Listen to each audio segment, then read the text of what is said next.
I have created the Incy alphabet just for you. I know it has a silly name, but the reason I came up with that name is it was inspired by my youngest daughter, who likes to say that she's an Incy-wincy girl.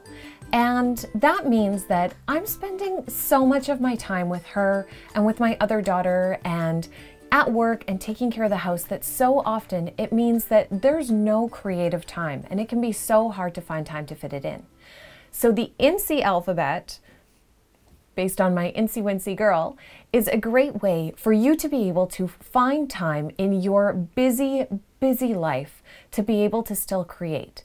Because finding that time to create, finding that time for yourself is so important, not only for yourself, but also for balancing out everything in your life.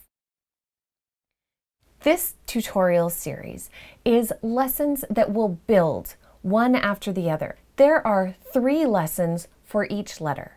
You're going to use the same piece of paper for each of them as one builds off of the next. If you miss a day, you can always catch up on it, or just join us the next week when we start on our next letter.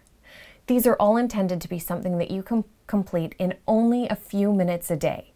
You'll watch the video, do your homework for it, and save it for the next time.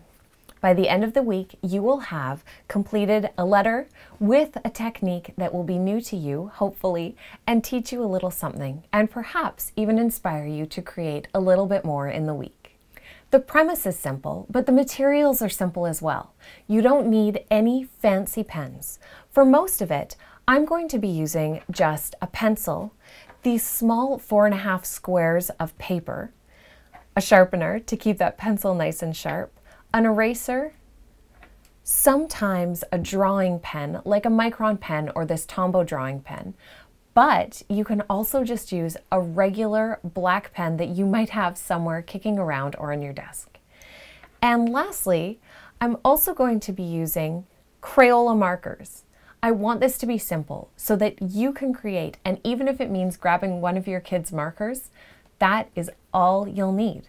I have the big 40 pack of these fatty Crayolas, and you are more than welcome to use these or any other felts that you might have. These ones are nice because they have a pointed tip and they have still a nice width, so it is possible to get upstrokes and downstrokes even with a regular Crayola. And that's it. You do not need to have special supplies in order to be able to do this. You don't need to be able to have a ton of time in order to be able to do this. And the last thing is, you don't need to worry about being perfect to do this. I do not expect your pages to look perfect at all, and rather, we are going to start every week by putting a mark somewhere on the paper to stop us from that fear of having to create something perfect.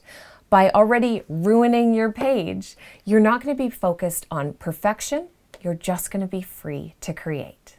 I'm so glad that you're going to be joining me for the Incy alphabet. Make sure that you subscribe to me on YouTube so that you don't miss a single lesson or a single day. All of these will also be available on my resource library on my website linked down below so that you can always go back, easily find a letter that you might have missed, and join me every week for the Incy alphabet.